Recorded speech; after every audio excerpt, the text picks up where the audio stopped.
Vale, pues vamos a empezar, ya no me enrollo más. Entonces, esta es mi presentación, como ya os he dicho, esto es mi correo electrónico, por si en algún momento os queréis poner en contacto conmigo. Y vamos ya a empezar, vamos a meternos en harina.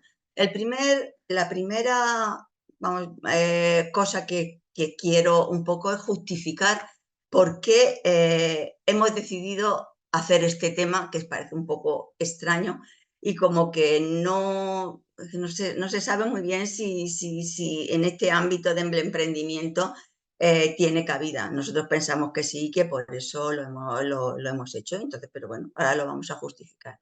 Este taller está justificado porque hemos percibido la necesidad, lo voy a leer y luego un poco a esto, de ser consciente de un fenómeno dañino que impregna toda nuestra sociedad y de nuestra manera de desenvolvernos en el mundo. Yo pienso que ahora que cuando he estado preparando, cuando hemos estado Adriana y yo preparando esto, yo me he vuelto súper permeable a este tema y es que ya digo, pues es que es así, como la gente no lo ve, ¿no?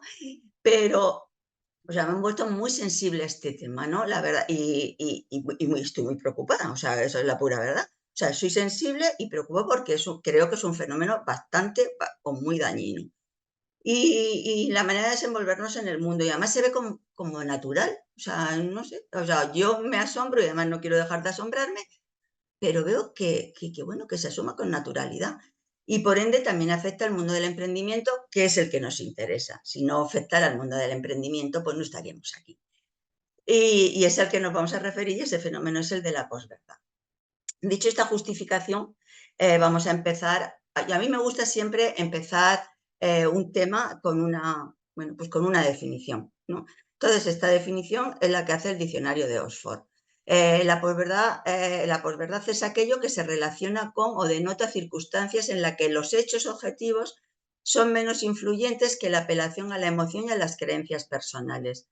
Con ellas se intenta deformar la realidad para que encaje en las opiniones y en los intereses particulares. Entonces, yo creo que esta definición está muy bien porque es muy clarita y por eso la he elegido, pero hay tropecientas mil definiciones. Esta no es la única ni es la mejor, pero a mí es la que me ha gustado. En la posverdad, los hechos están subordinados a nuestros intereses o beneficios. Los sentimientos importan más que los hechos. Y eso es verdad. Y además lo vemos, por ejemplo, yo quiero esto o yo, pues tú puedes. Bueno, puedes, vamos a ver, puedes y puedes, y si no puedes, pues no puedes. Y tienes que asumir que a lo mejor no puedes, y ahora vamos a hablar un poquito de los problemas como que tenemos que asumirlos, pero no me voy a adelantar. La charlatanería es algo muy relacionado con la posverdad, o sea, es algo total, es el fenómeno, como digamos, la condición lógica o la consecuencia lógica de la posverdad. Para la posverdad lo importante no son los hechos los ignora, el relato. Y vemos la fuerza del relato. Yo, por ejemplo, el relato es una herramienta que siempre en mis otros talleres, pues en claves para emprender, en el liderazgo, es una herramienta muy potente. Pero como todas las herramientas son neutras, se pueden utilizar bien o mal. Yo siempre digo que una herramienta, por ejemplo, es una tijera. Una tijera, pues, que sirve para cortar, sirve para abrir una cerradura, para abrir el bote ese que se nos ha puesto con el vacío y no podemos abrirlo, pero también sirve para matar. Entonces, con lo cual, en principio es neutra, pero si le damos buen uso. Y esto, en la posverdad, la narración se utiliza mal desde mi punto de vista y cobra una importancia y la verdad se ignora. A la posverdad le es indiferente el cómo se presentan los hechos. Se está dando por sentado que lo que decimos no está engranado por la realidad y por ende no concedemos importancia. Nos da lo mismo los hechos. Y es que además eso yo lo veo, o sea, es algo que tú dices, si es de día y te dicen que es de noche y porque ellos quieren que sea de noche, bueno, esto es un ejemplo muy tonto, pero algo así, y tú lo estás viendo que es un hecho objetivo, pues te lo niegan, pero se quedan tan tranquilos, o sea, que entonces, pero también los asesorados y por eso se me ha ocurrido este tema, se nos ha ocurrido a Adriana y a mí. Y tú dices, pero bueno, los hechos son tozudos, pues les da lo mismo, o nos da lo mismo por meterme yo también en este engranaje.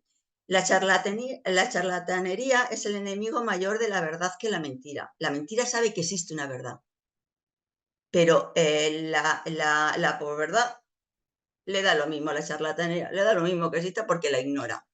Las mentiras entrañan que el mentiroso acepta que hay algo que existe, pero que ellos pues, dicen lo contrario y punto, y saben que están mintiendo. Pero la posverdad crea una realidad paralela y a mí me parece bastante más peligroso. Luego vamos a ver en este nuevo escenario, puesto que estamos en la era de la inteligencia artificial y también la inteligencia artificial se puede utilizar bien o se puede utilizar mal. A mí me parece que es un avance y que nos va a simplificar mucho la vida, si lo utilizamos bien, claro.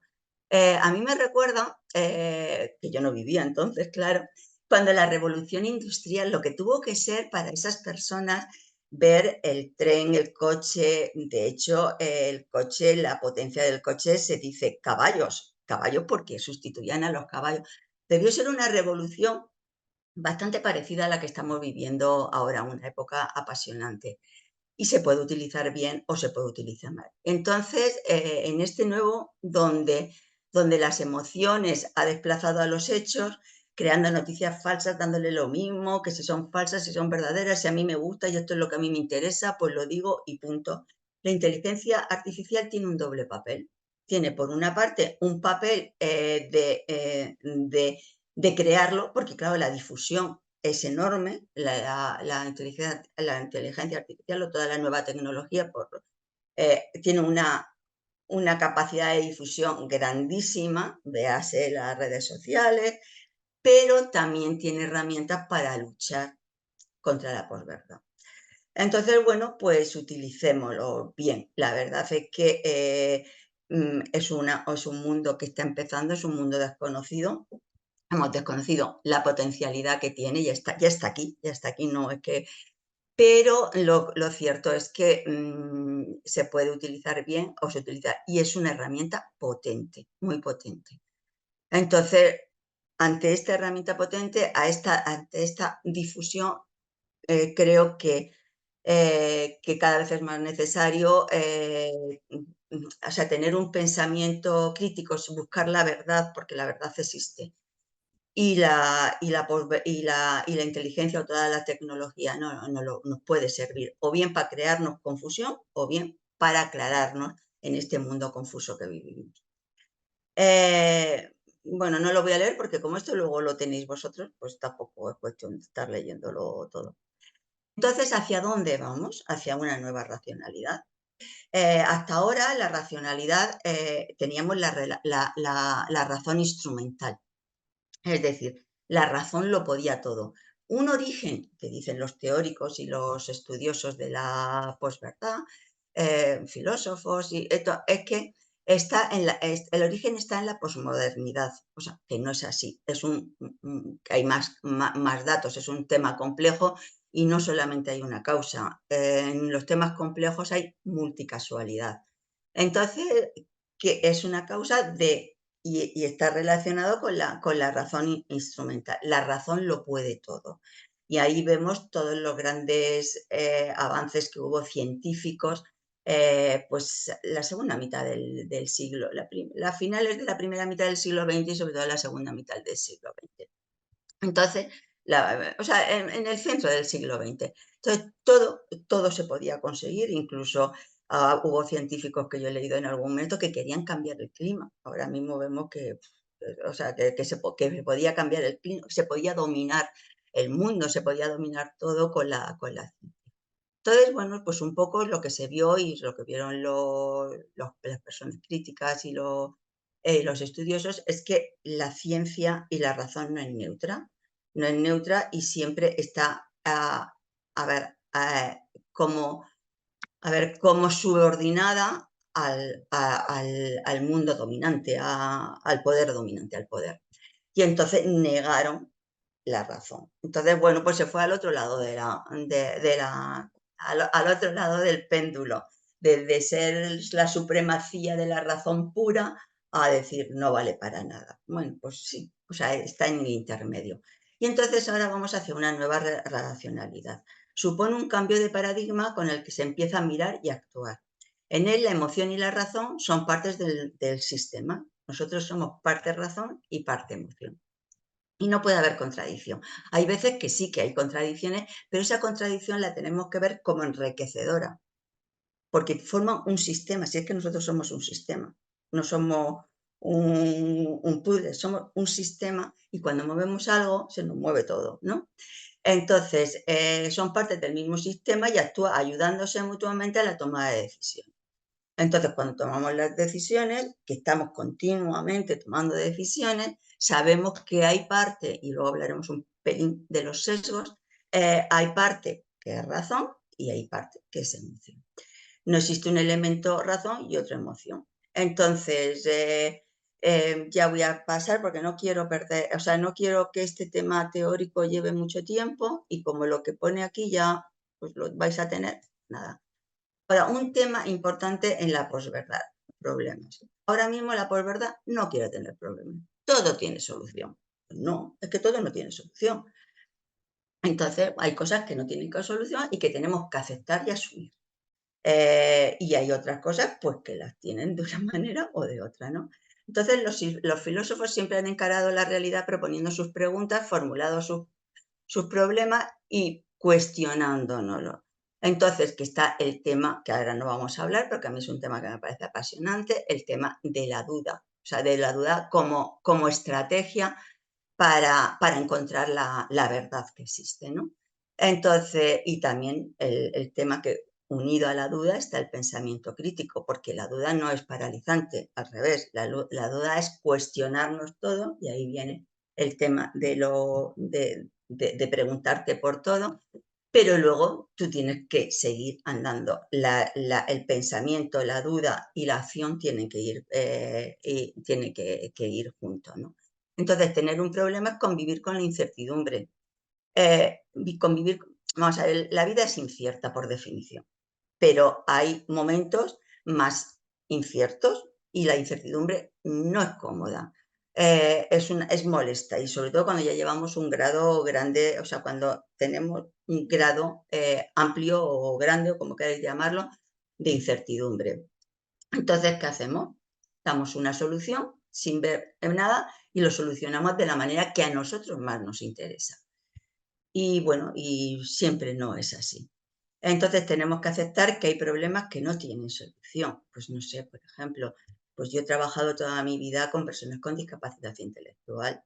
Pues tienen que asumirlo, que esto, y tienen que ver el valor que tienen mucho valor. A mí me han enseñado muchísimo y les estoy muy agradecidos. Entonces tenemos que convivir y fluidamente con ellos. Esto es lo que hay. Si lo podemos solucionar, bien, o si no lo podemos solucionar, pues con una enfermedad degenerativa. Pues el otro día estuve con el padre de un nieto mío que es una persona joven degenerativa. Me dio una lección de vida, me dio una lección de vida. Entonces, bueno, pues ahí tenemos que aceptar los problemas y aceptar que no todo en esta vida tiene solución. Y no cambiar la realidad, que es lo que hace esta tendencia que llamamos posverdad, para que la vida sea algo, incluso ser feliz. Bueno, chica, pues ser feliz define felicidad, no siempre puede ser feliz, pero bueno. Ahora, otro tema que es importante en el tema de la posverdad y que no se utiliza o que no se practica, que es el diálogo. Practicamos diálogo para besugos. Cada uno con su rollo, cada uno con lo que quiere saber, pero no es un verdadero diálogo. Dialogar es pensar con otro, es pensar juntos y pensar para conocer la opinión, para que nos enriquezca. Para que nos enriquezca el diálogo, lo primero que tenemos que hacer es admirar al otro, ver la diferencia como algo que nos enriquece y como que lo nuestro es lo nuestro y está muy bien, pero que lo otro también es válido y tenemos que admirarlo, no verlo como amenazante, sino como enriquecedor. Entonces, lo primero que hemos de percibir son todas las opiniones de todas las personas, sin tener que tomar decisiones, antes de que hayan terminado de hablar, ya sabemos lo que vamos a decir para decir lo contrario. Ya sabemos lo que va a decir. Cuando no, escuchar, la escucha activa es fundamental para el diálogo y la practicamos poco. Tenemos que salir de nuestros mundos cerrados y cuestionarnos nuestra actitud hacia el otro. Busquemos la buena conversación. No hay nada, para mí, y creo que para muchos, más gratificante que una buena conversación. Cuando tienes una buena conversación que te enriquece de gente que piensa diferente de ti, cuando te vas, es que yo me voy feliz. O sea, no sé los demás, pero es que yo me voy súper feliz porque me veo que me han aportado un montón de cosas encima en un entorno muy enriquecedor y muy gratificante. Entonces, poniendo en práctica nuestro pensamiento crítico, que es lo que os decía, que es fundamental en todo este tema de la posverdad, tener un pensamiento crítico, aunque nos equivoquemos, pero si nos equivocamos por nosotros, no por lo que nos dicen las redes sociales, por lo que nos digan los otros, etcétera. Y la parada y suspensión de juicio, que es la duda. Y la disposición a renunciar a lo que nosotros pues estamos equivocados, pues no pasa nada. Pues el error existe, aunque a mí, por ejemplo, no me gusta equivocarme, me fastidia, pero lo acepto con naturalidad porque el error existe y lo que sí que hago es intentar aprender del error. Y bueno, y lo hace mucha gente, no yo sola. Crear ideas colectivamente. Además, yo no sé si lo he dicho alguna vez aquí en Andalucía Emprende, pero si no lo he dicho, lo digo ahora y si lo he dicho, pues me perdonáis. Yo creo, no vayáis a creer que yo creo en muchas cosas, pero lo que sí que creo es en el conocimiento compartido. Entonces, por eso me encantan los cursos o los talleres o las charlas donde participan, porque yo aprendo muchísimo y creo que nos enriquecemos todos. Entonces, y se crean ideas. A mí me salen muchísimas ideas, muchas de estos talleres, con lo cual estoy agradecida de la oportunidad que me brindan las organizaciones a las que acudo. Entonces, generar hipótesis es el pensamiento científico que es el que tenemos que practicar también para luchar contra la posverdad, ¿no? Haces una hipótesis y ves si se verifica o no se verifica. Si se verifica, avanzamos en el conocimiento y si no se verifica, tendremos que hacer otras hipótesis. El problema es ahora, en este mundo de la posverdad, que las hipótesis no se hacen porque ya se dan, porque se han cumplido. Entonces, porque a mí eso es lo que quiero y eso es lo que a mí me gusta y eso es lo que a mí me beneficia. Nuestra creatividad. La creatividad es fundamental. La creatividad no solamente es Picasso ni esto. Todos podemos ser creativos todos los días de nuestra vida, en todas las cosas de nuestra vida, hasta cocinando.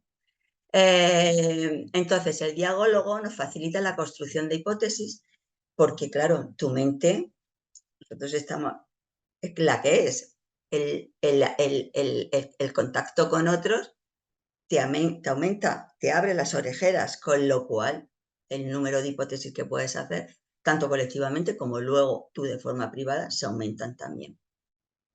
Y su cuestionamiento para determinar en qué condiciones se puede verificar. Este proceso de generar hipótesis y verificar esto se cumplen, y si estas se cumplen es indispensable para acercarnos a la verdad. Es el pensamiento científico en el emprendimiento y luego, y parece que a veces se olvida, es lo de la metodología de Stick Black. La verdad es siempre revisable, las verdades absolutas que hablaban antes de la posmodernidad, los científicos esos que creían, que estaban convencidos porque los avances eran tan espectaculares que creían que lo podían todo, pensaban que existían verdades absolutas. La verdad existe, y ahora lo volveré a incidir rápidamente, la verdad existe, pero siempre es revisable.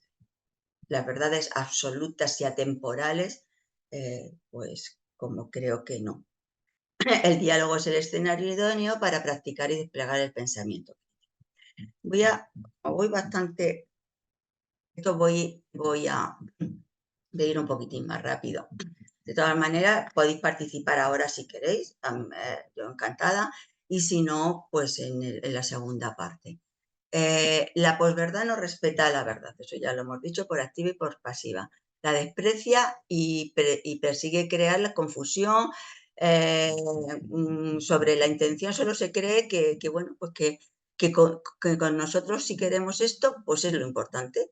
Que exista algo objetivo, es que le da lo mismo, porque la objetividad no existe. No rechaza la autoridad de la verdad porque la ignora. O sea, es todavía más grave. Entonces, y ahí los sesgos que voy a nombrarlo muy rápidamente, también que son algo natural e incluso adaptativo, pueden, si se utilizan mal, hablamos otras cosas que pueden utilizarse bien, que nos facilitan la vida, pero también nos pueden crear prejuicios y nos pueden crear como barreras para llegar a la verdad. Entonces, la búsqueda de la verdad es imprescindible, tenemos que buscarla, porque, y en este momento, la hemos tenido que buscar siempre, pero en este momento me parece fundamental. ¿Dónde está la verdad? ¿Dónde podemos buscarla? Porque claro, ahora mismo el problema es el exceso de información y toda la información no tiene el mismo valor. Entonces, ¿dónde podemos buscar la verdad? ¿O dónde debemos buscar la verdad? Por supuesto, en los hechos. Si ahora es de día, es de día y no es de noche. Por mucho que a mí me guste que sea de noche, no es de noche. Las opiniones valiosas, no es lo mismo la opinión, pues no sé, de una persona que no conoce un tema, por no decir a nadie, así por ser políticamente correcta, de un experto. Entonces, no es lo mismo la opinión de uno que de otro. Las intuiciones certeras, que también, quiero no es el momento, pero junto con las emociones y con la razón está la intuición. La intuición no es irracionalidad. La intuición está más relacionada con el inconsciente, pero ya solamente dejarlo ahí. Entonces, cuando nos acercamos a la verdad, cuando vemos que nos movemos en un terreno objetivo, en un terreno de la verdad, en un terreno de los universales, como llaman los filósofos, nos sentimos bien, nos sentimos honestos, nos sentimos morales, nos sentimos sanos. Además, nos sentimos respetuosos con el otro, no polarizamos, vemos la diversidad. Tenemos que acostumbrarnos, y esto es la importancia, a saber manejarnos no con lo simple, porque la vida es compleja, con la incertidumbre, la complejidad, todo puede ser, depende, lo uno y lo contrario, depende de la cantidad. Pues los sesgos son naturales, y ahora hablaré, son adaptativos porque nos facilitan la vida, pero los sesgos también, si los hacemos de forma masivamente, sin pensar y sin tener un pensamiento crítico y sin dudar, pueden convertirse en unos prejuicios fuertes, ¿no? Ya voy a seguir. Ahora vamos a hablar de los sesgos. Son formas de ver la realidad, existen un montón de desviaciones o visiones tendenciosas, pero como he dicho, la razón instrumental lo negaba. Ahora mismo la razón, la razón instrumental, la nueva racionalidad los integra, o sea, no los niega, los integra. Entonces tenemos muchos tipos de sesgos. Tenemos el sesgo cognitivo, que es el que vamos a ver un poquito más profundidad, pero tenemos el sesgo familiar. Cada familia tiene una manera de ver la vida y que es sesgada porque tenemos nuestra logo cultural, bueno, tenemos muchos sesgos, o sea, ¿qué va a decir? Incluso podemos tener sesgos de tener una determinada profesión. Eso también lo que se llama de formación profesional, que también existe, que no deja de ser, no deja de ser un sesgo, ¿no? Pero en el momento que lo conocemos que existe, es verdad que lo hemos pensado porque lo sabemos que existe, podemos luchar con él con estos sesgos o asumirlos porque existen y punto, no pasa nada. Suelen pasar inadvertidos y en ocasiones son funcionales, que es lo que decía. Nos ayuda cuando hay mucha información y poco tiempo, que ahí también nos ayuda la inteligencia intuitiva que os mencionaba, ¿no? Cuando tenemos mucha información como es ahora y tenemos que tomar decisiones rápidas, y ahí ahora hablaremos de los signos cognitivos también muy brevemente, pues vemos que estos sesgos, nuestra manera de movernos en el mundo, que es lo de pensar rápido de Kahneman, pues nos ayuda un montón. O sea, es así. Entonces nos da soluciones rápidas y sin mucho trabajo, inodoras, y encontrar sentido a la vida, encontrar sentido a lo que hacemos. La incoherencia, la inconsistencia, la incompetencia es algo que nos causa muchísimo malestar, con lo cual estos egos nos ayudan a hacernos un mundillo donde nos movamos rápidamente. en un momento determinado, o cuando nos falta, puede ser también cuando tenemos mucha información, que es lo más corriente hoy día, porque hoy día es facilísimo tener información, pero también cuando no tenemos nada de información, o cuando es un tema, cuando nos movemos en algo desconocido, también los sesgos nos ayudan. Sin embargo, es fácil que se convierta en disfuncionales y desadaptativos. Es como las emociones, hablando, a mí me gusta hacer relacionar una cosa con otra, una materia con otra, el tema de las emociones, lo que se llaman emociones negativas. Las emociones negativas no son negativas de por sí, las llamamos negativas porque nos causan displacer, porque nos son molestas, pero son adaptativas. ¿Qué pasa? Que las emociones lo que llamamos negativas, sí que es verdad que se pueden convertir con facilidad en desadaptativas, pero también las positivas se pueden convertir en desadaptativas. El pensamiento crítico nos ayuda a ser más conscientes de los sesgos, de saber que los tenemos. Y ya vamos a hablar de los sesgos cognitivos que yo recomiendo. Es un libro un poco trocho, a mí me encantó, ¿no? Pensar rápido, pensar despacio, que es de Daniel Kahneman, y que por lo que se llevó un premio Nobel, y nos habla de los sesgos cognitivos. Entonces es definirlo como que desvían o sea, que nos impide estos sesgos cognitivos tener lo que se llama la racionalidad perfecta, lo que habla de lo que en el siglo, o de la racionalidad instrumental, que también algunos, como María Ángeles Quesada, habla de esta de racionalidad perfecta, la llama racionalidad instrumental. Son aquellos patrones que interpretan la realidad, que nos sirven, es como un escenario, y nos ayudan pues a resolver rápidamente problemas, a pensar rápido. No podemos estar todo el día para tomar decisiones. Imaginaros si por la mañana te levantas y dices, ¿y ahora qué hago? Ahora qué, a ver, es mejor ducharme, tomar café, hacer la cama, irme sin hacer nada. Tú lo haces automáticamente, es que no te el hábito que tengas, o sea, quiero decir, lo haces y punto. Si todo el día te darían las 12 y todavía no habrías hecho nada. Entonces, bueno, pues es verdad que ayuda.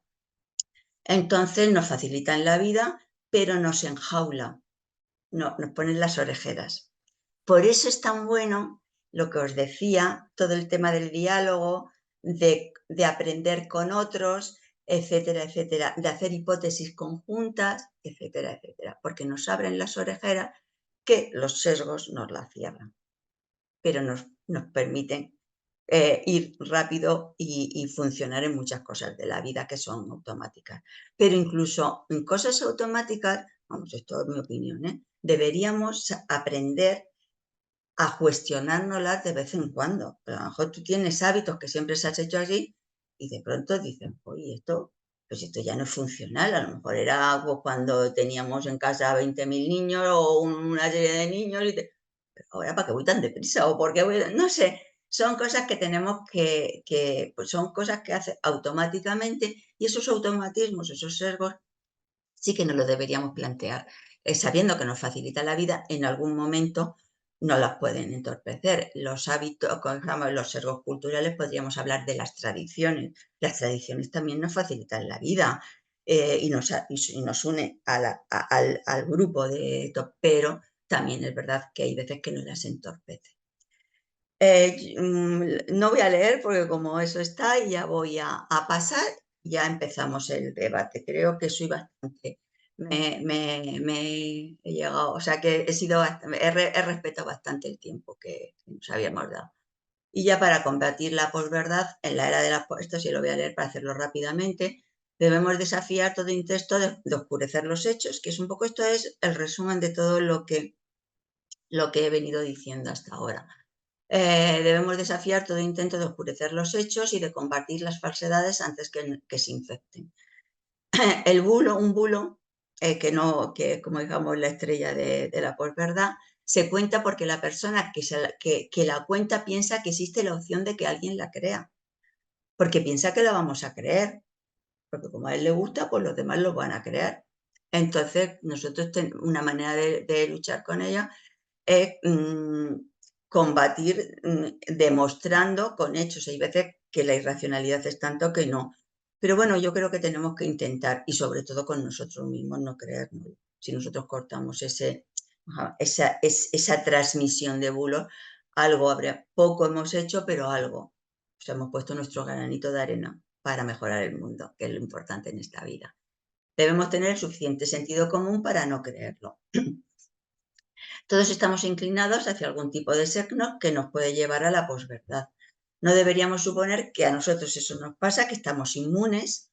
Nosotros somos parte de este mundo y como parte de este mundo estamos inmersos en él y no podemos pensar que nosotros ni somos más listos, ni somos... No, estamos ahí, pero por eso tenemos que ser muy humildes y poner nuestro granito de arena para combatir con eso que percibimos como que es algo dañino, ¿no? Para defendernos hay que recordar que no toda la información tiene el mismo valor, ya lo he dicho, y que esta falsa equivalencia está al servicio de los que están involucrados en el autoengaño. Yo ya, mi parte teórica ya he terminado y ahora vamos a empezar la parte de debate. Aquí veo que no habéis participado, pero por lo menos pienso que en la siguiente deberíais participar. Bueno, yo luego os paso esto. Muy bien, muchas gracias, María José. Ha abierto, como se dice vulgarmente por esta tierra, ha abierto el melón. Vamos a ver cómo sabe. Yo, Adriana, me gustaría contar con tu opinión o y te haré una pregunta, porque como hablo de posverdad y hablo de sesgo y demás, y preguntaría, ¿qué entiendes tú por la verdad? ¿Qué es la verdad? El micro, Adriana. El micro, Adriana, el micro. El micrófono, Adriana, el micrófono. Te han cerrado el micrófono, Adriana.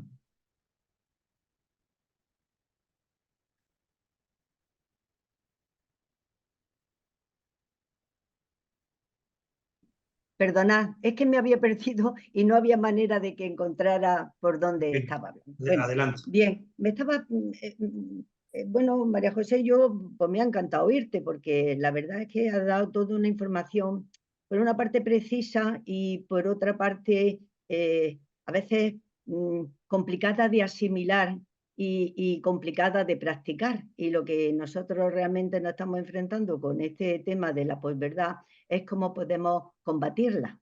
Y eso es practicar una serie de acciones al respecto. Entonces yo creo que empezar por la verdad no está mal y definirla. Y bueno, pues siempre se ha dicho que la verdad pues, es la correspondencia que hay entre un hecho objetivo y lo que se afirma de él.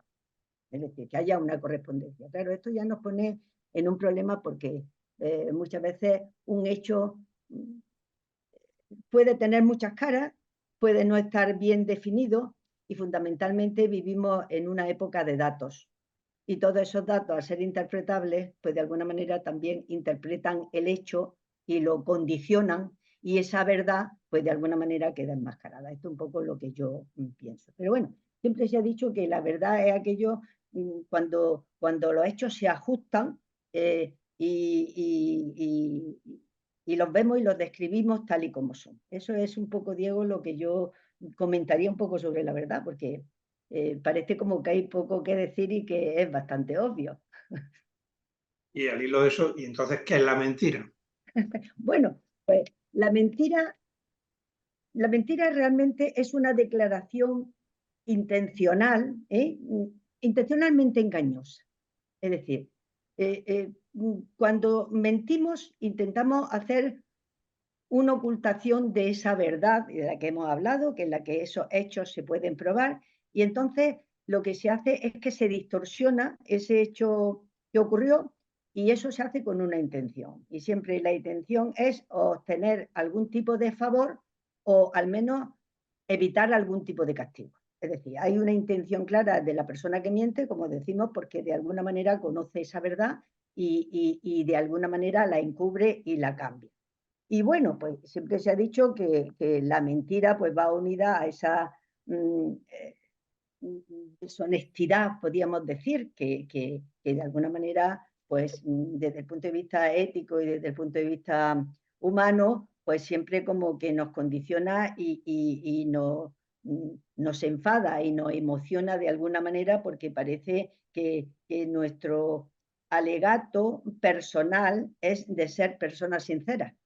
Y sin embargo, pues continuamente estamos en esa declaración de intenciones un poco, pues, ocultando. No sé si con eso más o menos te he podido resolver un poquito lo que yo considero, ¿eh? Que esa mentira es ahí una intención Sí, de ocultar. vamos, ampliando esto, decía que a base de oír tantas mentiras, al final creemos que es verdad.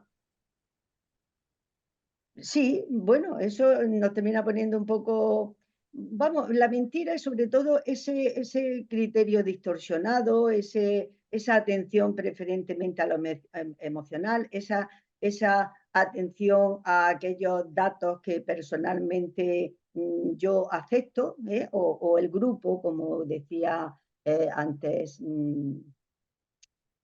Como decía antes María José, o los factores familiares, o los factores sociales, los factores ideológicos, los factores. Entonces, todo eso me termina condicionando de manera que hay como una especie de vacío en el que ya esa distinción entre lo que es verdad y lo que no es verdad, pues se confunde. Al hilo de lo que estaba comentando María José, a mí hay una frase que me ha gustado toda la vida y que, bueno, cuando me examiné de antropología social hace 40.000 años, pues me valió una buena nota, porque es una frase de Pascal que dice: busca la verdad y solamente encuentra incertidumbre.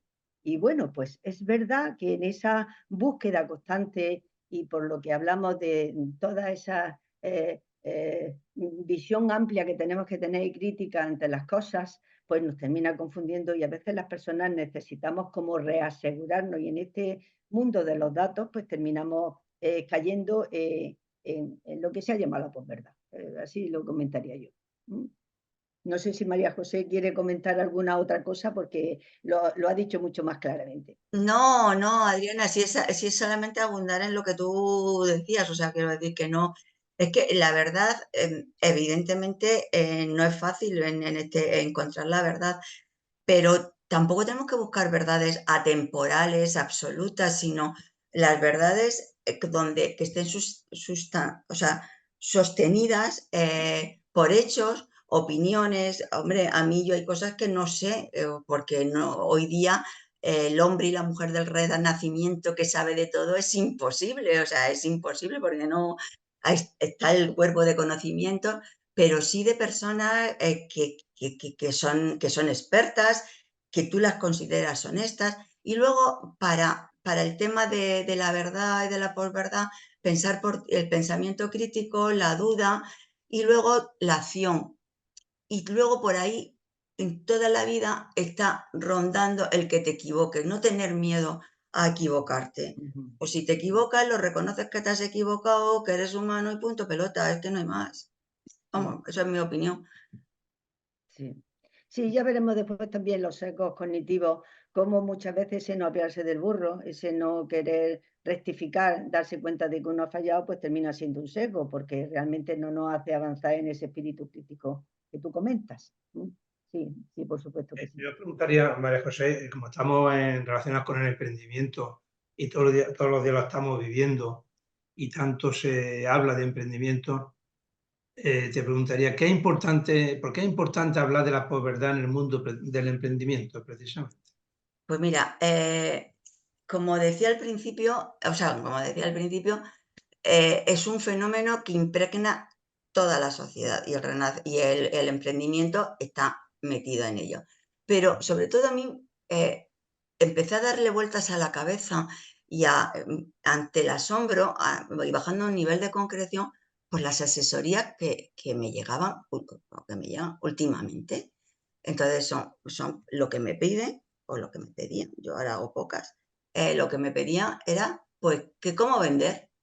O sea, no se plantean el analizar el producto, si es bueno, si es malo, si los clientes, no, solamente vender. Y cuando tú dices, bueno, vale, vamos a ver, ¿has hecho alguna hipótesis?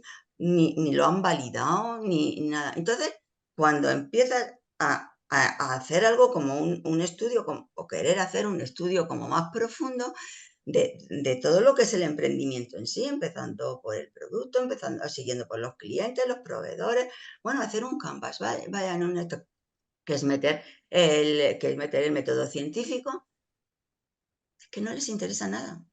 Eso, su idea, que encima magnifican la idea, o sea, la sobrevaloran desde mi punto de vista, pero bueno, la idea, y es porque ellos piensan que es muy buena, y si ellos piensan que es muy buena, es que le importa lo que digan los demás, incluidos los clientes e incluido el asesor. Entonces, está impregnando el mundo del emprendimiento. Desde mi punto de vista, que puedo estar equivocada, ¿eh? No, y aquí que salga a debate y que yo qué sé, veo compañeros míos de Madrid y si ellos no tienen esa percepción, pues que lo diga. Yo sí que la he tenido, ¿eh? No todos, gracias a Dios. Ayer tuve una asesoría que fue una delicia, pero no todos. Pero sí he visto estos casos. Encima se enfadan. Tampoco entiendo yo muy bien por qué, pero sí.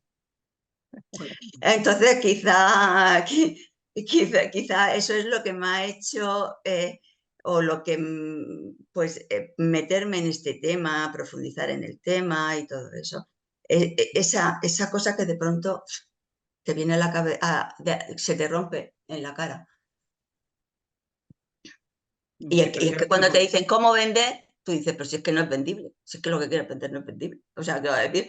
Pero les importa 3 pepinos. Ya no digo más. No, ha dicho bastante. Yo que están aquí, yo creo que están asistiendo Cruz Agudo y Concha Montoya. Yo me gustaría conocer su Santiago Corral opinión. también, Santiago Sí, Corral, que también es senior de Madrid. Juan Carlos Gil también. ¿Alguno de ellos podéis, que tenéis experiencia en este mundo del asesoramiento dentro de SECO? O bien Sonia también, Sonia, que también tiene experiencia.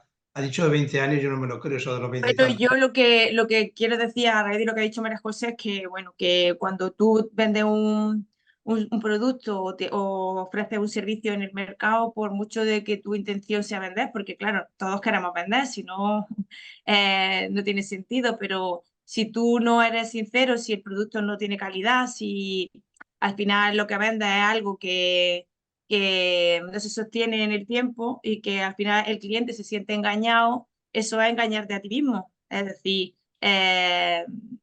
podemos querer vender, pero tenemos que tener la base de que nuestro producto o servicio es sólido y se va luego a recomendar y va a durar y una serie de cosas, porque si no el cliente cae una vez, pero no vuelve a caer, ¿no?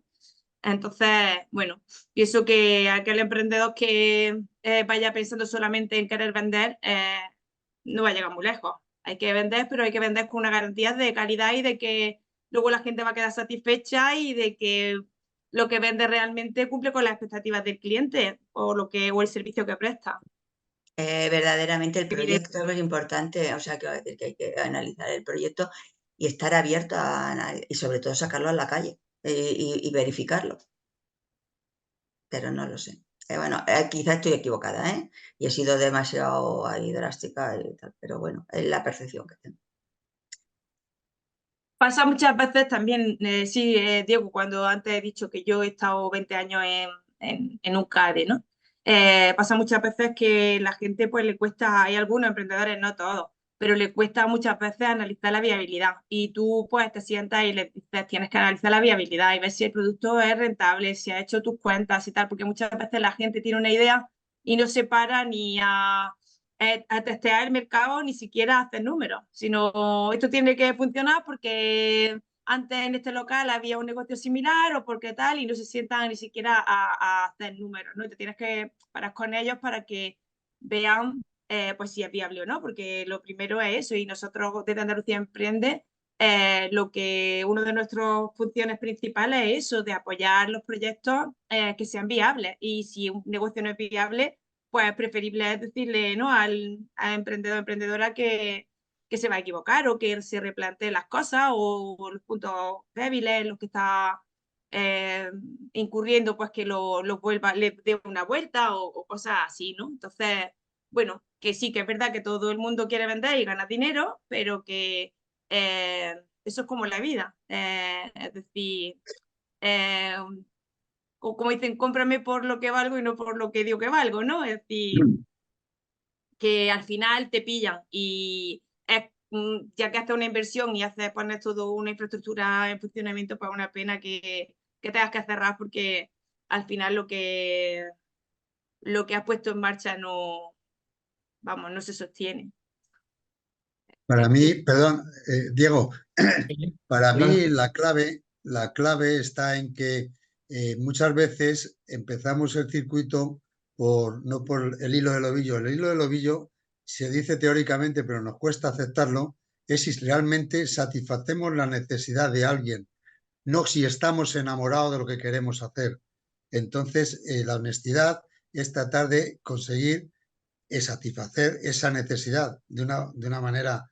Y lo que pasa es que a mí me sale una palabra ahí que es honestidad, que me gustaría que nuestras compañeras, tanto Adriana como María José, profundizasen, porque para mí muchas veces se hacen preguntas o cosas, dice, ¿somos subjetivos o somos objetivos? Está claro que somos subjetivos porque somos sujetos. Lo que hay que preguntar es, ¿somos honestos o no somos honestos? Entonces, el concepto de honestidad, que muchas veces no lo veo que se hable de él, a mí me gustaría que se profundizase, saber filosóficamente qué realmente es ser honesto. Porque si somos honestos, resolveríamos muchas cosas. Adriana, ¿tú o yo?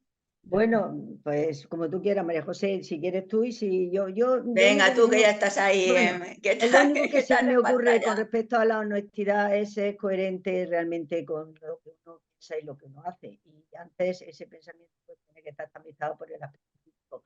Yo, conforme estabais comentando, cuando decíais es realmente atender a las necesidades del cliente. Pero otra vez estamos en la posverdad. La posverdad tiene una base emocional muy importante y muchas veces es capaz de generar motivos o necesidades, entre comillas, no siempre útiles.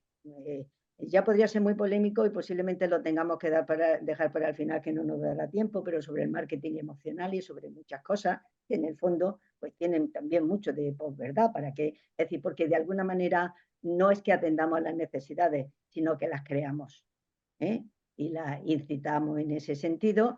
Y bueno, pues eso está en muchísimas cosas sobre las cuestiones de alimentación, sobre productos light, sobre cantidad de cosas que de alguna manera pues no es simplemente dar ese producto porque la persona lo pida, sino que también además de crear un producto, pues hay que educar a las personas o fomentar ese espíritu crítico en las personas, en lo que compramos, en lo que necesitamos y en lo que hacemos. Pero bueno, a lo mejor me he liado con el aspecto de la honestidad.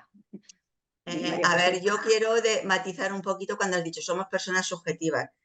Yo creo que no. O sea, vamos a ver, eso es simplificar. Esa afirmación es simplificar y nosotros tenemos que movernos en la complejidad que, como he dicho, si queremos combatir la posverdad. Somos partes subjetivos y partes objetivos. Entonces, lo único es que tenemos que saber que somos parte subjetiva y que ahí está. Y una vez que lo reconozcamos y que sabemos que está, vamos a buscar la objetividad, vamos a ser lo más objetivos posible, sabiendo que hay veces que no se puede ser y que la subjetividad siempre está por ahí danzando. En cuanto a la honestidad, claro, todas estas palabras grandilocuentes que yo digo que parecen un poco humo, es que, y siguen teniendo valor, es porque son eficaces y porque nos ayudan a nosotros y con respecto a los demás. Entonces hay que definirla, porque ¿qué es la honestidad? Para mí la honestidad es ser coherente. Vamos a ver, tenemos como 3 niveles. Lo que pensamos que debe ser y como nos vemos y lo que hacemos. No siempre es como, digamos, lo que debemos ser es el faro donde nos tenemos que mover. Pero si sabemos qué es lo que debemos ser, sabiendo que somos humanos, que está la subjetividad y que todo esto, hay veces que a veces que no somos tan estrictos, y además es bueno que no seamos tan estrictos. La flexibilidad para mí me parece fundamental. Entonces, para mí es que haya esté alineado en nuestra vida lo que queremos ser y lo que pensamos que debemos ser o cómo nos gustaría ser y hacia dónde nos movemos, hacia esa consecución, sabiendo que nunca lo vamos a conseguir, pero yo lo practico. O sea, quizá a lo mejor soy un poco petulante, pero es No. verdad. Y de hecho, Sabiendo, y me hace sentirme bien, y sabiendo que tengo más defectos que otro poco, y que meto la pata 20.000 veces al día, y que me equivoco 800.000, pero así todo, no tiro la toalla. Eso, bueno, esto es esto no es una categoría, esto es una anécdota, ¿eh? No tiene más valor que una anécdota. Buenos días, no sé si se me oye. Sí, Buenos sí, días, Cruz, se te enhorabuena, oye. compañera. Es que voy en el coche, bueno, me he aparcado ahora para responder para hacer un comentario, no por mi experiencia en asesorías necesariamente, pero sí por mi experiencia en relación con jóvenes sobre todo. Y para mí hay varios aspectos que hacen que el tema que estáis tratando hoy pues sea más relevante. Y yo creo que uno de ellos es el tema de la frustración. Se vive muy mal, lo viven muy mal, cualquier situación que tengan que volver a darse una vuelta y pensar que hay que mejorar, lo ven en ocasiones como un fracaso y entonces no lo quieren ver y cogen la línea más rápida, más directa, en la que ellos les convence. Su verdad, creo. Esa es una, y luego la situación del presentismo, o sea, ahora, en este momento y para esta circunstancia, el medio y largo plazo no se ve con claridad. Yo creo que son dos aspectos que en los centro en jóvenes, porque es donde yo más conozco, pero creo que hacen que su verdad sea muy sesgada. Es una opinión que me gustaría saber bueno, si estáis de acuerdo con ella. Luego te contesto yo, Cruz, pero que te conteste Adriana. bueno, yo es que estoy totalmente de acuerdo contigo porque obedecen a dos tipos de sesgos cognitivos que hay. Uno es que es de alguna manera ese presentismo, es decir, es elegir en el presente. Eso a nivel económico es muy importante porque el ahorro, que indudablemente pues, equivale a un aplazar y demorar determinadas cuestiones a medio y largo plazo, pues no lo saltamos. Y la segunda es ir a lo fácil y aquel tipo de noticias que no me genera una complicación y que no me dificulta. Y entonces, pues vamos, y en ese sentido, pues yo pienso que jóvenes y no tan jóvenes son dos sesgos que indudablemente pues le impide en ese sentido, pues a lo mejor avanzar en ir pensando de otra manera. Simplemente lo que quería decir. Pues yo, Cruz, totalmente de acuerdo, pero eso está un poco lo que comentaba, el tema de que vivimos en una sociedad de la solución. Todo tiene solución, los problemas no existen, tenemos que ser felices a toda costa. Entonces, bueno, es que volvemos a lo mismo, como la honestidad define la felicidad. La felicidad es el que tú puedas analizar tu vida y tú digas, pues tengo una vida satisfactoria, pero no, y esa vida satisfactoria está con problemas, con no problemas, con equivocaciones, con ansiedades, con miedo, todo ahí está mezclado. Y eso es lo que, como no, vamos, creo que los jóvenes, como lo que se le está mandando es de que no, de que todo tiene solución, de que tal. Pues claro, cuando los hechos son tozudos, entonces cuando de pronto las cosas le salen mal, pues en vez de cohabitar con ese problema, con esa situación, pues se estresa, se deprime, y entonces, bueno, pues tenemos que empezar a decir que la vida es compleja y que la vida es compleja y que hay sufrimientos, hay alegrías, hay de todo. Y hay Con ese problemas que no exceso tienen de solución. información, María José, yo creo que pasa el otro día en una película que veía de Netflix, pues decía que la verdad a la larga no importa.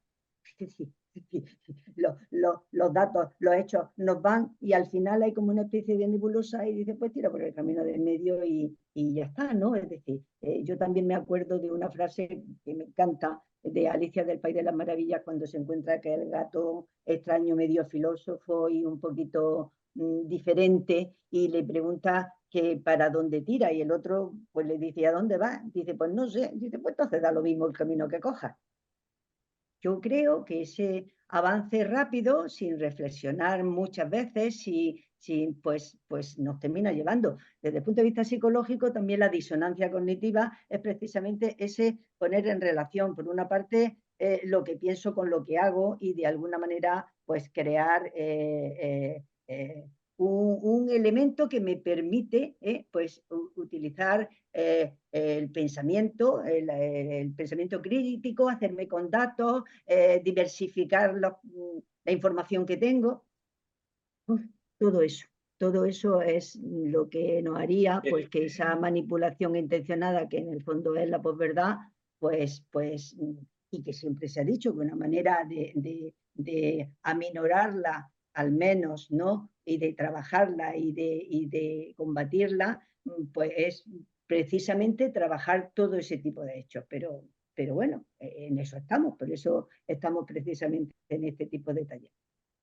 Yo sí me gustaría contar, perdonad, ya para ir cerrando este capítulo, digamos, porque nos quedan todavía varios capítulos, y la opinión de Alfonso Márquez, creo que está aquí asistiendo.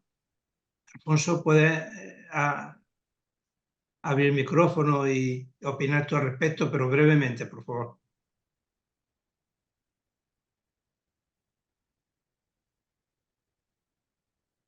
Muy buenas. Sí.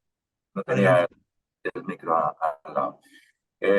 A ver, me parece muy interesante y muy complejo lo que estáis planteando, porque hay muchos componentes que influyen.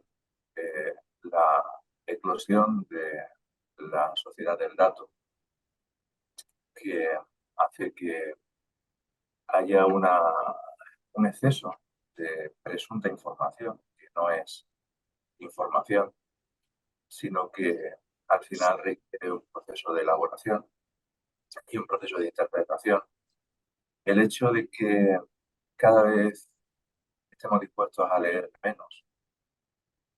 Ayer aparecía una intervención en Radio Nacional hablando de que prácticamente nuestra capacidad de lectura se limita a 8 segundos, que es el tiempo que empleamos en leer un WhatsApp.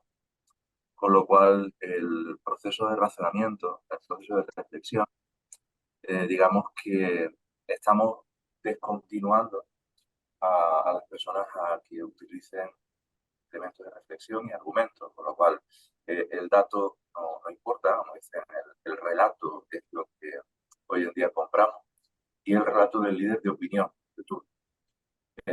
Y aunque sea un poco pegarnos un tiro en el pie, yo recuerdo hace algunos años que en la universidad alguien colocó un cartel así muy grande en un edificio que era "Emprendes ya", como que ya vamos tarde para emprender. Y el relato que le estamos transmitiendo muchas veces a las personas es que tienen las competencias y tienen las habilidades para emprender y que tienen que hacer.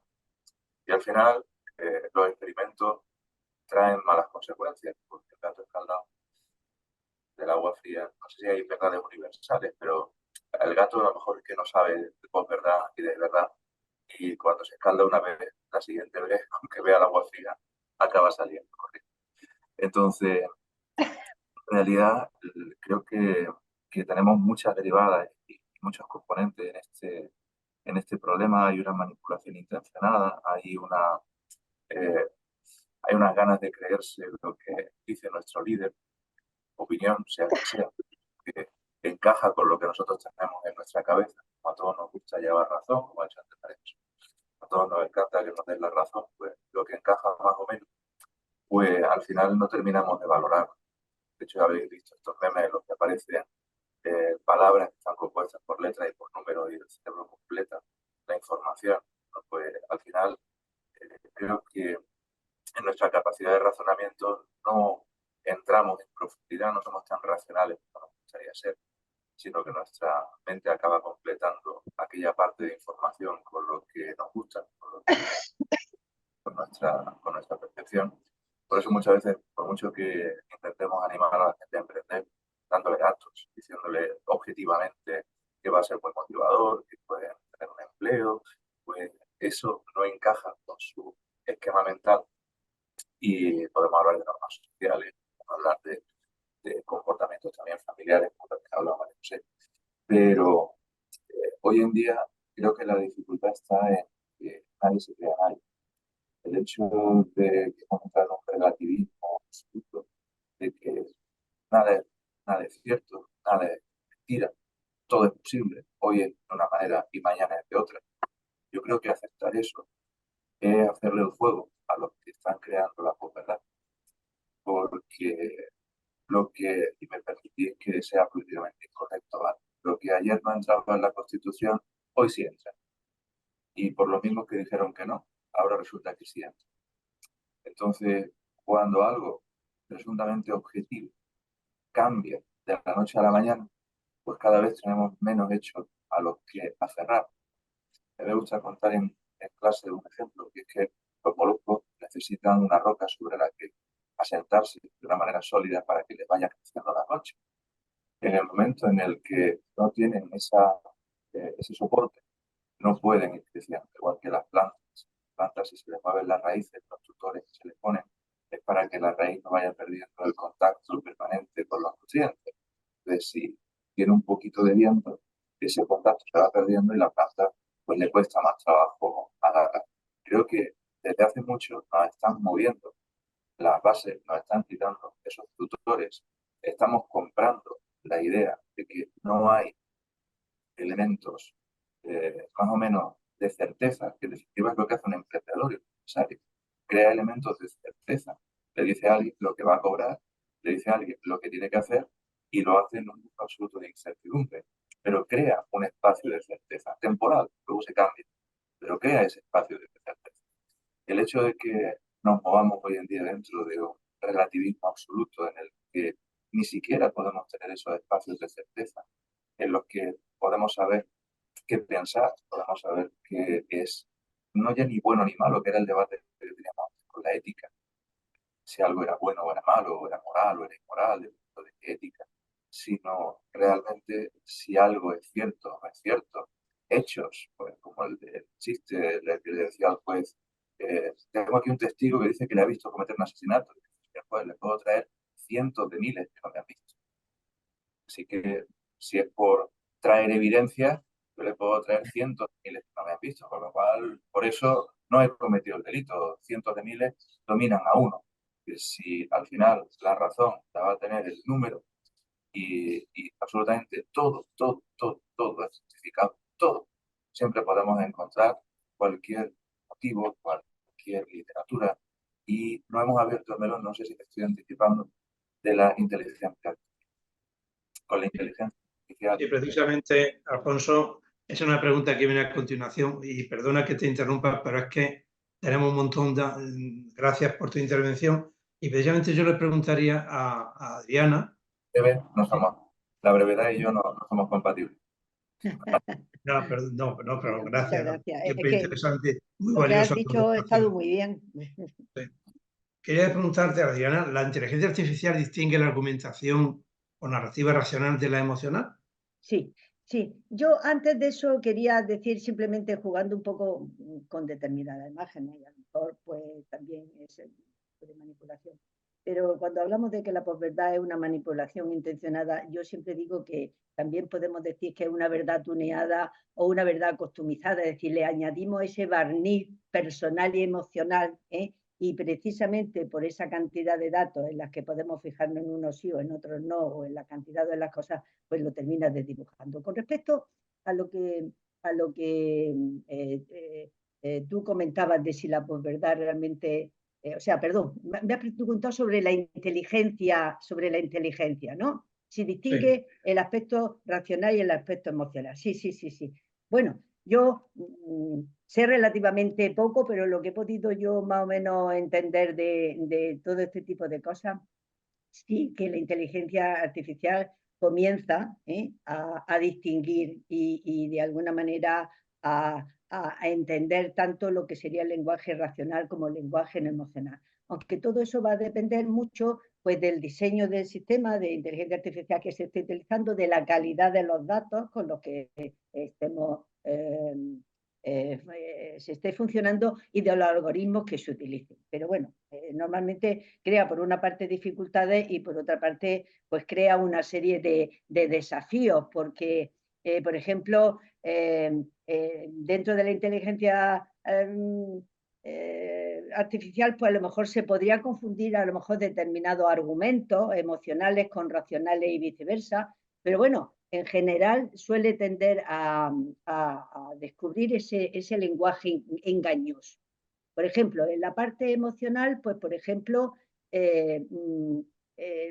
los argumentos emocionales se suelen utilizar para persuadir al receptor sobre algo. Entonces, pues normalmente ahí las señales emocionales que se pueden detectar pueden estar, por ejemplo, en el lenguaje, por ejemplo, palabras pues, que tienen una carga afectiva fundamental, o por ejemplo con expresiones subjetivas, mientras que, por ejemplo, cuando se trata fundamentalmente de ver la parte argumental racional, pues normalmente pues, se utilizan una serie de patrones que están más, patrones de lenguaje que detectan los argumentos que serían en ese sentido más lógicos.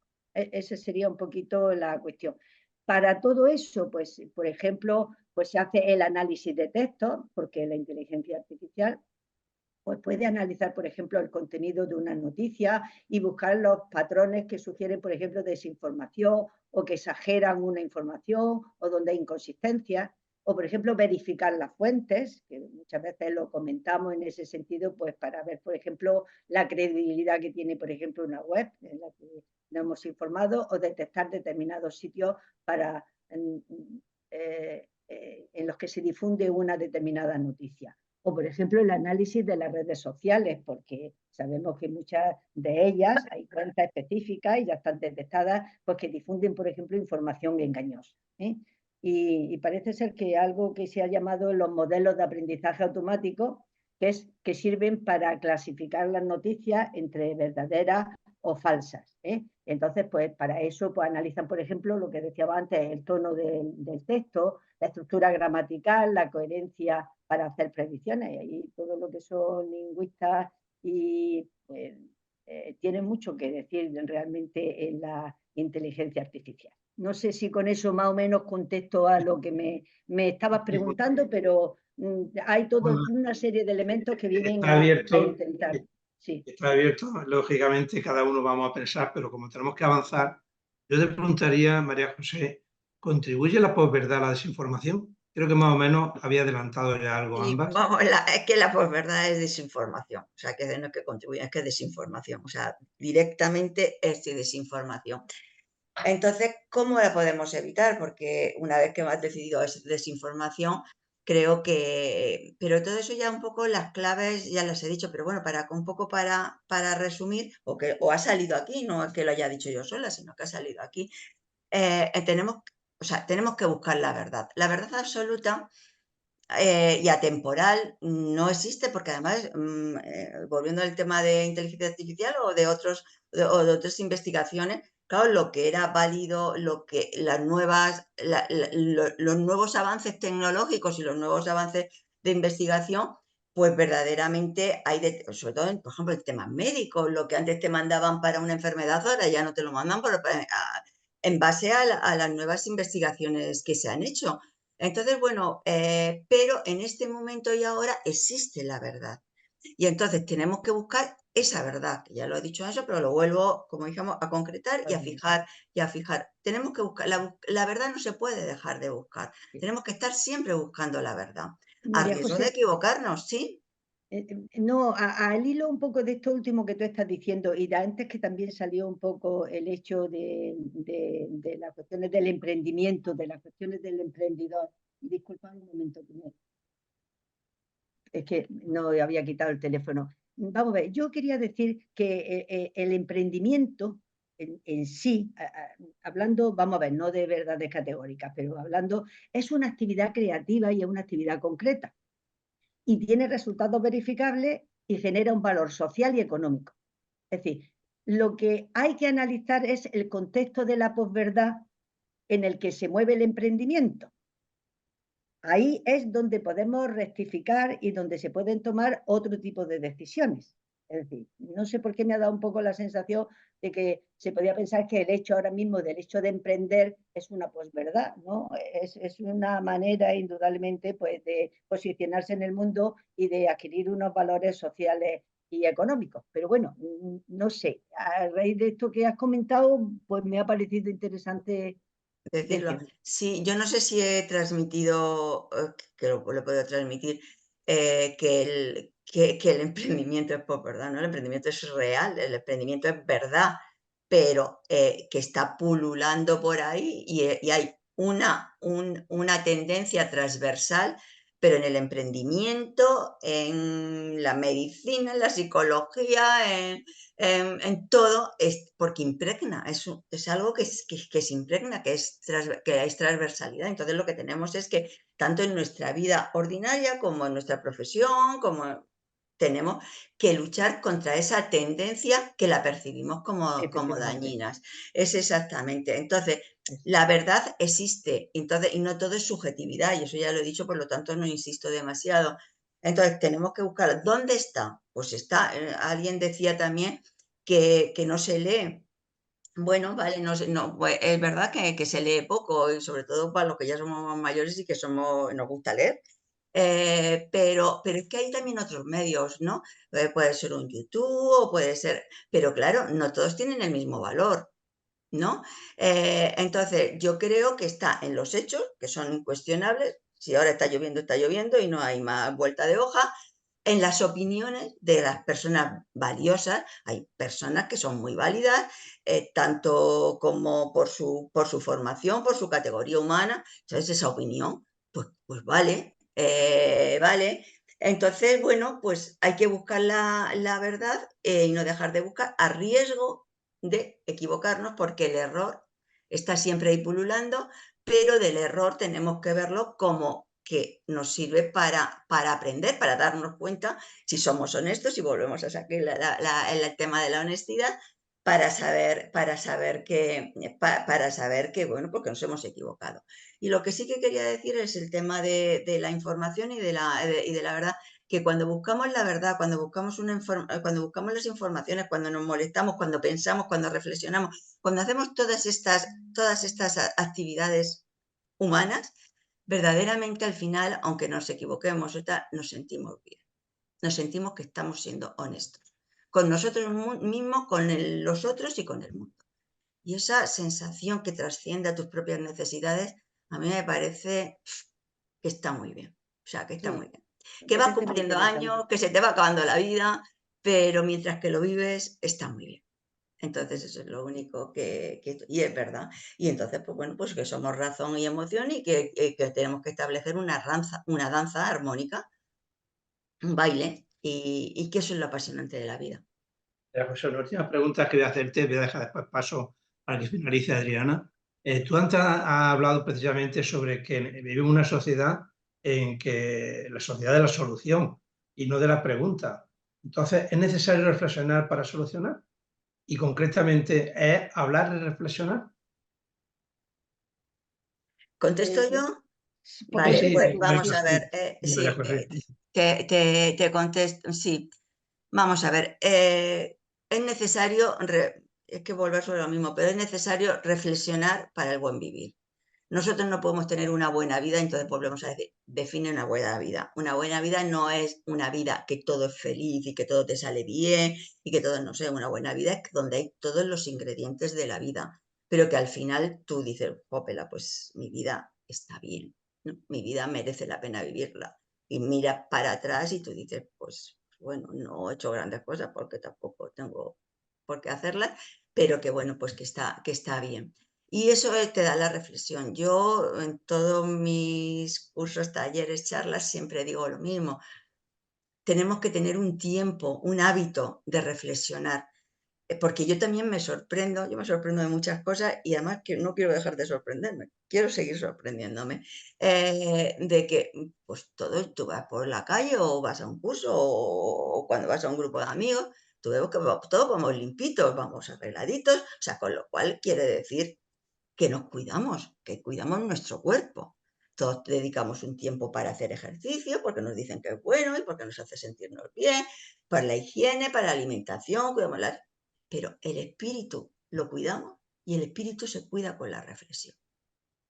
Entonces, esa reflexión es la que nos permite ver que no todo, que no todo tiene solución, que tenemos que cohabitar con el problema, que hay muchas cosas que sí tienen solución y que estamos tomando continuamente decisiones, que no nos puede paralizar la duda, que la duda es una... O sea, nos hace ver la complejidad del mundo en que vivimos.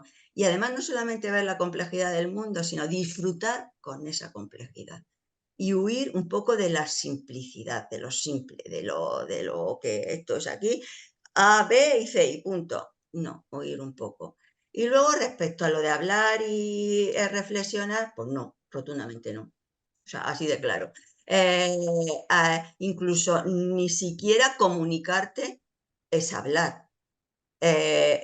Tanto el hablar como el reflexionar son procesos muchísimo más complejos que el hablar. ¿Qué pasa? Que aquí en el mundo occidental, yo el mundo oriental lo conozco poco y sé que utilizan otras técnicas, pero en el mundo occidental sí que es verdad que el lenguaje, el habla, puede ser el lenguaje en general, no solamente el habla, el escrito, porque hay gente que reflexiona escribiendo. A mí me lo han comentado, ¿no? Yo no escribo, yo pienso oralmente. Sí que es verdad que el habla es el vehículo que utilizamos para reflexionar. Pero el reflexionar no es hablar. O sea, el habla no es reflexionar. Tú puedes hablar y decir mil tonterías y no sabes ni lo que dices. Entonces, es el vehículo, pero no, son procesos muchísimo más complejos. Sí, Entonces, yo una cosa que me aplico, que no sé si será aplicable a todo el mundo, pero yo me aplico, yo cuando quiero decir algo importante, primero pienso lo que quiero decir y luego pienso cómo lo voy a decir, teniendo en cuenta al otro para no hacer daño, para no herir o para herir lo menos posible. Hay, María José, dentro de la comunicación, y que yo siempre digo que muchas veces, incluso siendo buena, pero claro, la comunicación tampoco tiene que ser perfecta, nos mete en atolladeros, ¿no?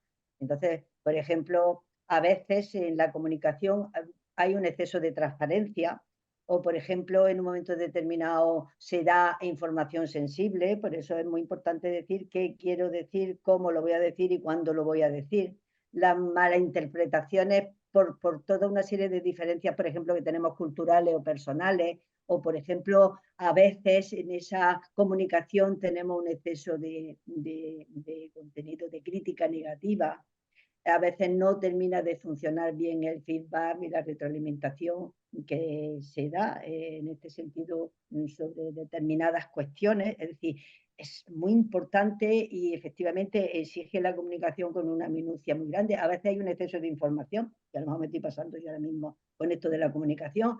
En un momento determinado, por ejemplo, en lo que comunicamos, pues la otra persona termina entendiendo que hay una serie de expectativas que tenía y que no se cumplen, la confidencialidad, los conflictos de interés, en fin, hay tal cantidad de barreras, de obstáculos y de cosas pues, que hacen que muchas veces esa comunicación nos meta en atolladero, lo cual no significa que tengamos que dejar de hablar, sino precisamente pues afilar más el lápiz, en el sentido de que esa comunicación sea cada vez más funcional. Bien, Adriana, vamos, ya te va a tocar a ti. Vamos a terminar ya, tenemos poco tiempo ya. Y como decía Un momentito, Diego, voy a comentar antes de que continúes que voy a lanzar el cuestionario, que esté atenta a los asistentes porque no se puede lanzar varias veces, entonces voy a lanzarlo ahora mismo. Le rogamos que antes de abandonar pues que valoren la sesión de hoy con intención de mejorar y si hay algún tema que os resulte de interés pues también plasmarlo en el cuestionario y por mi parte eso, daros las gracias, ¿vale? Y ya vamos a ir también finalizando. Gracias a ti, Sonia. Sí, yo, como decía Umbra, vamos a hablar de nuestro libro que es El emprendimiento. Te pregunto, Adriana, Variante había hablado de los sesgos cognitivos. ¿Cuáles son los sesgos cognitivos del emprendimiento? Y también cómo combatir la posverdad en el emprendimiento. Y ya con esto finalizo. Vale, vamos a ver. A ver si yo soy capaz de alguna manera de comentar este tipo de cosas. Vamos a ver.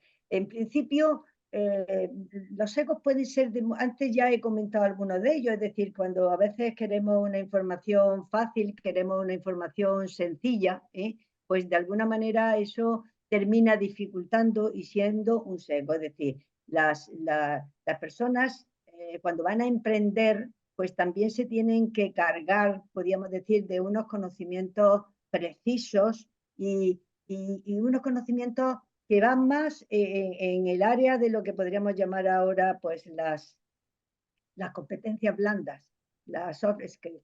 ¿Por qué? Pues porque ese espíritu crítico, ese criterio de solucionar, independiente de lo que tú comentas, María José, de que no se puede solucionar todo en la vida, porque una de las características que tenemos los humanos es precisamente ser falible y ese derecho a equivocarnos y a ir modificando en este sentido nuestra manera de entender el mundo, pues conforme vamos cambiando una serie de épocas.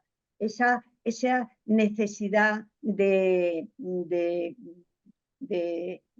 correr, de tomar decisiones pues poco basadas, de no sopesar y de no compensar, o sea, de no reflexionar sobre los puntos de vista pues que tiene otro tipo de persona, a veces el efecto halo, y es que si yo estoy hablando con alguien me encuentro con alguien que me cae bien y va acompañada de otra persona, pues inmediatamente esa persona pues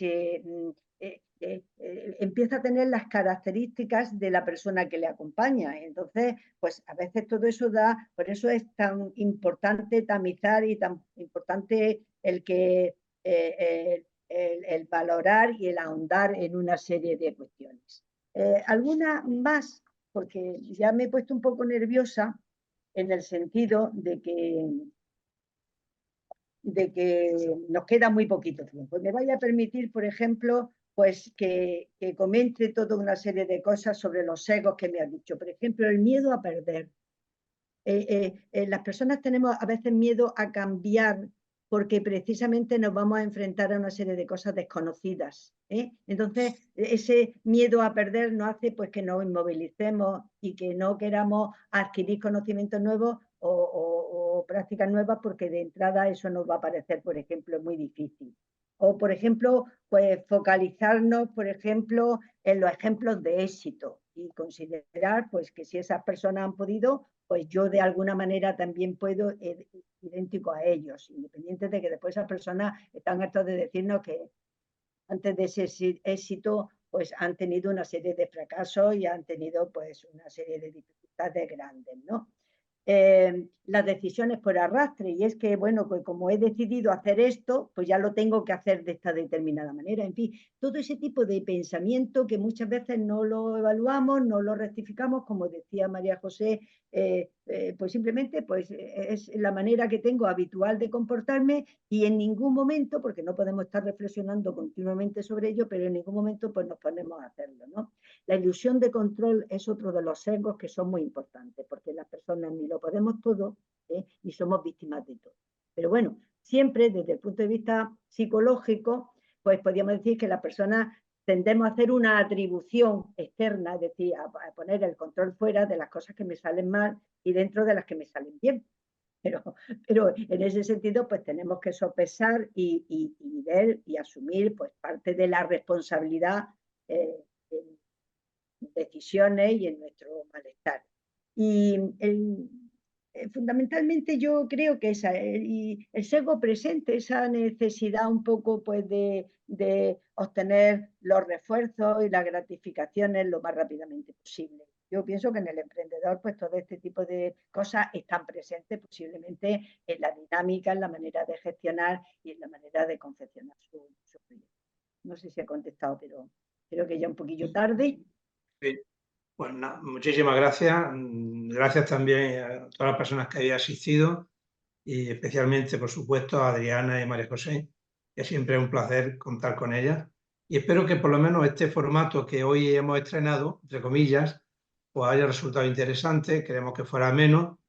La verdad es que esto para hablar muchas horas, no hora y media, sino bastante más tiempo. Es importante que lo pongan en el cuestionario porque eso nos va a poder dar una idea de lo que tenemos que reflexionar. Porque hay una sugerencia, una argumentación y, lógicamente, las tendremos en cuenta. Y es que somos capaces de ejercer el espíritu crítico. Bueno, muchas gracias.